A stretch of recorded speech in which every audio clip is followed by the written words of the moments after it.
पैसेही अन्याय होतो. एक प्रकारे दोन दाबून भुक्यांचा मार माझ्या शेतकऱ्याला सहन करावा लागतो. त्यामुळे इथला रोजच अपघात होत आहे. बेरोजगारीनं इथली तरुण पोरं फार वैतागून गेली. गुन्हेगारी प्रचंड मोठ्या प्रमाणात वाढली. रोजच होणाऱ्या पेट्रोल डिझेल दरवाढीनं सामान्य माणूस होरपळतोय. गॅस, किराणा, शेतीचा खर्च सगळं महाग झालंय आणि अजून होण्याची दाट.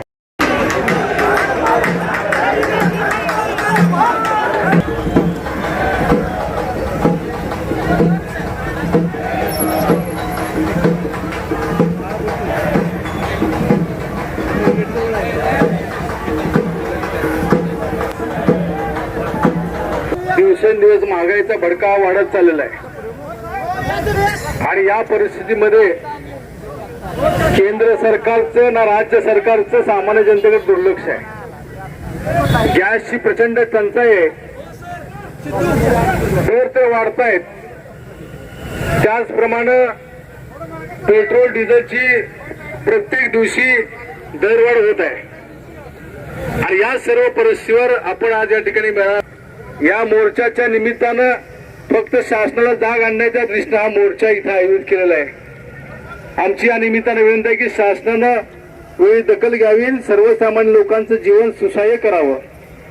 आज आपण बघतोय की देशाचं संरक्षण करण्यासाठी सैन्य दलाची निर्मिती केली जाते. त्यांनी सीमेचं संरक्षण करावं, हल्ला झाला तर त्याला प्रत्युत्तर द्यावं.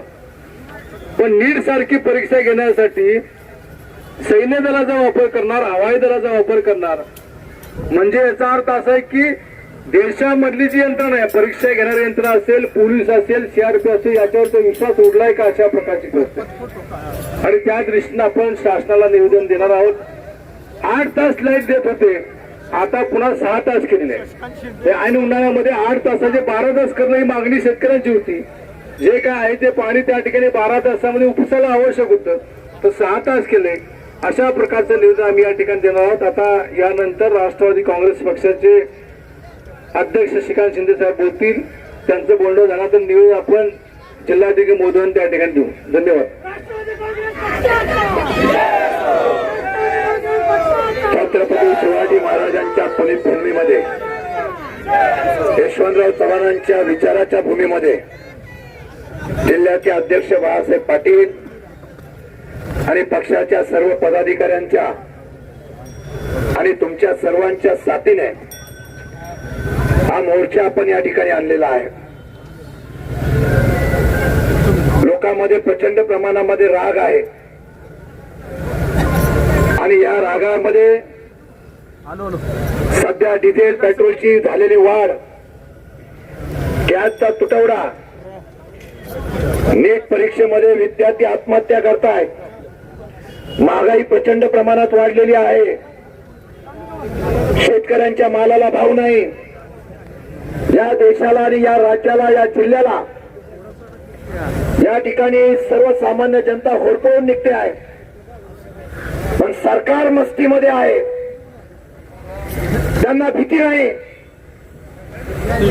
या सरकारच्या माध्यमातून जनतेच्या रोषाची पर्वा नाही. आपण आपल्या मस्तीमध्ये ते आहेत.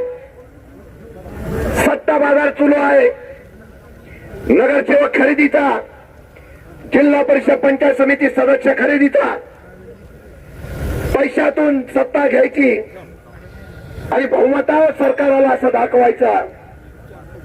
आज सातारा जिल्ह्यामध्ये राष्ट्रवादी शरद पवार पक्षाच्या वतीने हा एक इशारा मोर्चा दिलेला आहे. हा मोर्चा सर्वसामान्य जनतेचा आक्रोशाचा आहे. मी सातारा जिल्ह्यातल्या सर्वसामान्य जनतेला मी सांगणार आहे, नेते गेले पण जनतेचे प्रश्न आहेत तिथेच आहेत. सत्तेमध्ये सर्व सहभागी झाले पण जनता त्रस्त झालेली आहे. आवाज कोण उठवत असेल तर फक्त राष्ट्रवादी शरद पवार पक्ष उठवतोय आणि या जनतेच्या हितासाठी हा पक्ष अहोरात्र या ठिकाणी कष्ट करेल. जोपर्यंत परदेशामधला माल घेतला जात नाही, येणारा काळ 1 वर्ष फार संकटाचा आहे. महागाई वाढत चाललेली आहे. रुपयाचा डॉलरचा भाव कमी होत चाललेला आहे. लोकांना अजून त्यांचं गांभीर्य नसतं. हा इशारावादी आम्ही सांगू इच्छितो. याला पाऊस कमी पडणार आहे. रासायनिक खत कमी मिळणार आहे. शेतकऱ्यांचा माल खरेदी होणार नाही. बेरोजगारी वाढलेली आहे. लेबर कोड मंजूर झालेला आहे.